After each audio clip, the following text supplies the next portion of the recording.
तुम्ही काल कपडे घालायला विसरला होतात की तुमची स्टाईल आहे ती? नाही, मी जेवायला बसलेलो होतो हा. आणि जेवता जेवता मी टावेल आणि बनियनवर जेवलेलो होतो, जसं मी घरी जेवतो. आणि जे सगळं माझ्या समोर आलं, मला ओमेंडिंग झाली आणि मला अस्वस्थ वाटायला लागलं. मी त्याच अवस्थेत खाली गेलो. हा,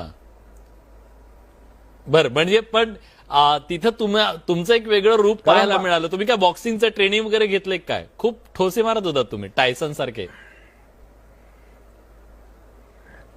नाही, खरं तर माझा ठोसा हा सौम्य होता आणि हा ठोसा पूर्ण ताकदीनिशी बसला असता तर फार वेगळं होतं.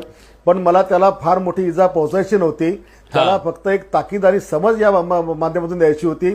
ऍक्च्युअली मी जुडो, कराटे, रेसलिंग, जिमॅस्टिक, लाठीकाठी, दांडपट्टा, क्रिकेट, फुटबॉलचा मी खेळाडू आहे. अरे बापरे. त्याच्यामुळे मला ह्या सगळ्या कला अवगत आहे. पण मी ह्या कला कुणावर त्याच्यामध्ये दाखवायचा प्रयत्न केला नाही. मी जर पूर्ण शक्तीनिशी प्रहार केला असता तर कदाचित चित्र वेगळं असतं. हा, बरं.